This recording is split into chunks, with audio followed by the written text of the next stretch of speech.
सिद्धार्थनगर के एक बहुत ही मशहूर गांव टिकरिया में हूँ। और हमारे सामने एक बहुत ही बड़ी शख्सियत, समाजी, इल्मी, दीनी, सियासी शख्सियत जो है मौलाना सुफियान साहब नदवी हाफिज़हुल्लाह है।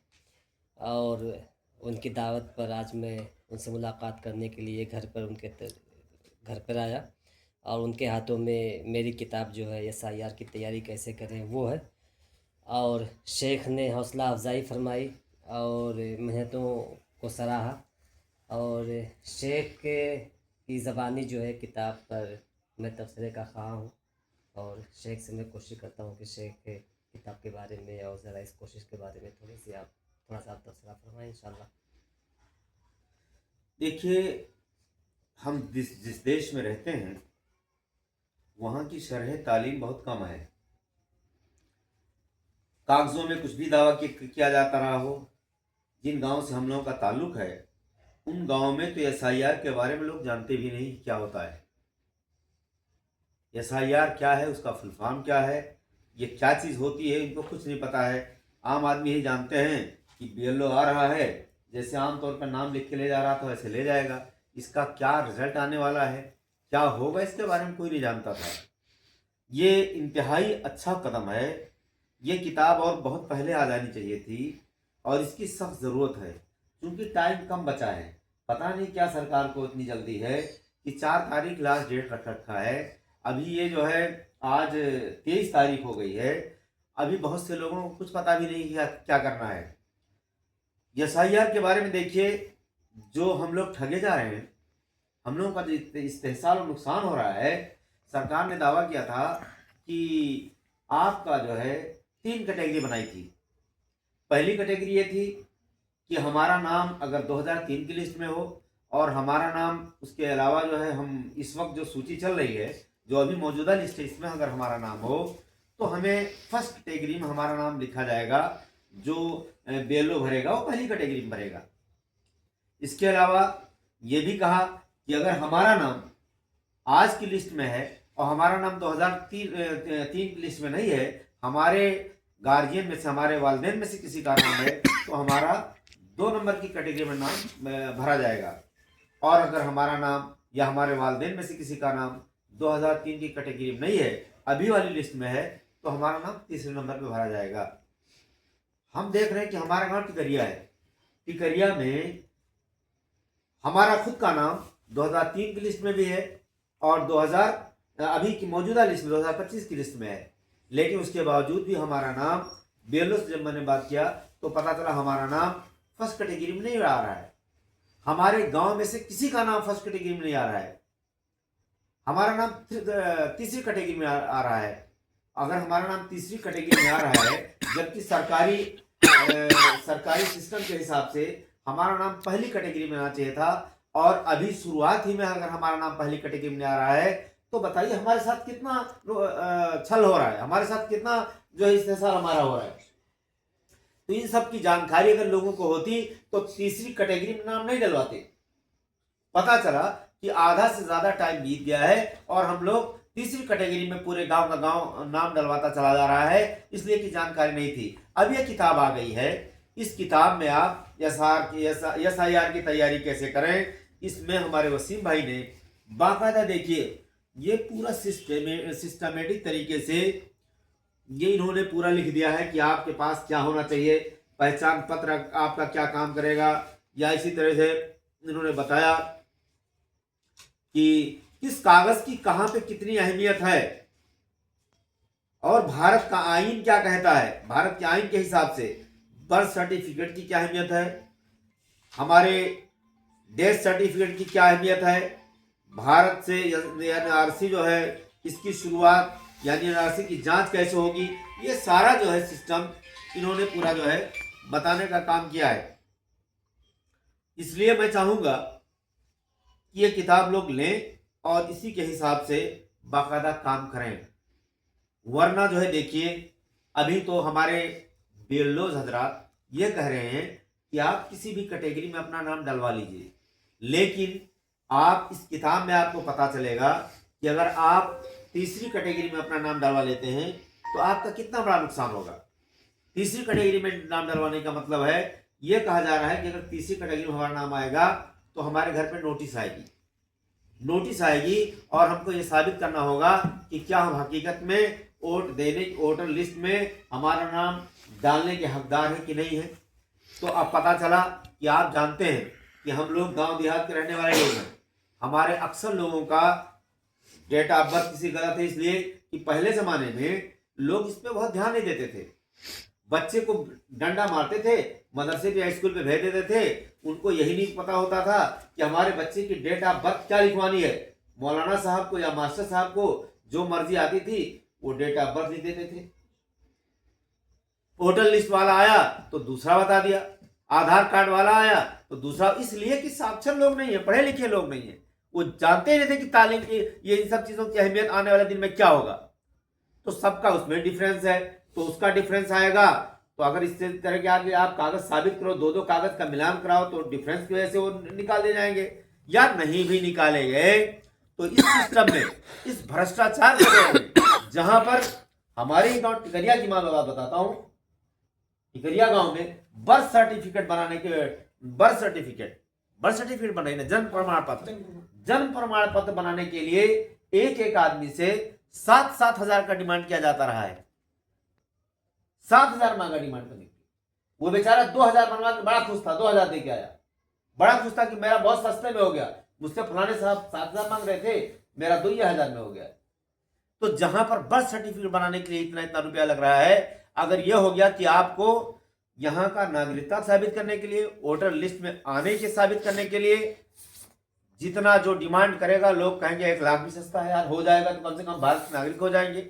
तो ये अगर आप पहले से नहीं समझेंगे, इस तरह की किताबों को पढ़ करके, इस तरह की मालूमात हासिल कर करके अगर आप अभी से अपना जो SIR हो रहा है उसका फॉर्म सही से नहीं फिलअप कराएंगे, तो आने वाले दिन में आपको कोर्टों का चक्कर लगाते लगाते आपके पैर घिस जाएंगे। आप जानते हैं लोग क्या कहेंगे, भाई क्या जल्दबाजी है, कहीं पाथर पड़ने जा रहा है, कहीं दुनिया उलटने जा रही है, 4 तारीख क्यों इतने जल्दी किया जा रहा है, टाइम दो, लोगों को कागज लाने का टाइम दो। साइट पे जो गांव नहीं खुल रहे हैं, जैसे हमारा गांव कह रहे हैं साइट नहीं खुल रहा है, इंटरनेट एक्सेप्ट नहीं कर रहा, नहीं बता रहा है, तो अगर इंटरनेट नहीं बता रहा है तो हमारे गांव को पहले खोलो, उसके बाद डेट दो, जब खुल जाए तब कहो कि आपको इतना टाइम दिया जा रहा है। आपका साइट, गलती आपकी है, साइट आपसे नहीं खुल रही है, नेट आपका नहीं बता रहा है, और खमियाजा हम हो गए। खमियाजा हमारा गांव टिकरिया गांव, जैसे इस तरह के गांव मैंने सुना है, किसी तरह बाडीला का हाल है, इसी तरह से और भी बहुत सारे गांव का हाल है। हमारे मास्टर साहब, शकील मास्टर साहब बताने लगे कि हमारे गांव का भी यही हाल है जो आपके गांव का हाल है। तो इस तरह के न जाने कितने गांव का हाल होगा कि नहीं खुल रहा है, या किसी गांव का खुलता है तो उसमें से बहुत से लोगों का भी नहीं खुल रहा है, किसी का खुल रहा है तो किसी का नहीं खुल रहा है। और दूसरी बात देखिए वसीम भाई, आप तो दिल्ली में रहते हैं, आप लोग जो है अच्छी फैसिलिटीज में हैं, हम लोग गांव में हैं। ये देखिए, इधर दिखा दीजिए थोड़ा, अभी धान आया है कट करके, दिखाइए जरा, ये धान कट के आया है अभी। खाद, ये देखिए मैं खाद लेके आया हूं, खाद नहीं मिल रही है, 30 किलोमीटर दूर से खाद लेकर के आया हूं। अभी गेहूं डंठल पड़ा हुआ है, सरकार का आर्डर है कि डंठल फुकवाओगे तो जो है उसमें जुर्माना है, तो डंठल को हमको लेबर रख करके अपना खुद मेहनत करके डंठल इकट्ठा करना है, उसके बाद खेत जोतवाना है, उसके बाद गेहूं बोना है, उसके बाद उसकी जो है खाद 30 किलोमीटर दूर से लाना है। अभी यूरिया नहीं मिली, इसमें यूरिया भी डालना है।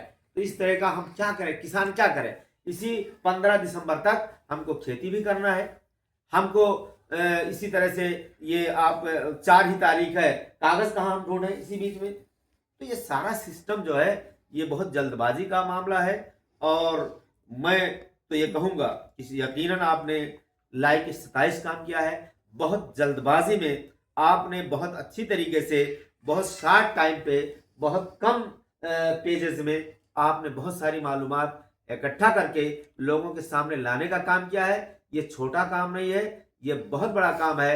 और पढ़ी लिखी जो कौमें होती हैं वो जल्दबाजी में, जल्दी में ऐसे ही अपना कोई ना कोई सोल्यूशन और हल निकाल लेती हैं। मैं लोगों से अपील करूंगा कि ये छोटी सी किताब है, पतली सी किताब है, इस किताब को आप लोग हासिल करो, अवेलेबल है यहाँ पर।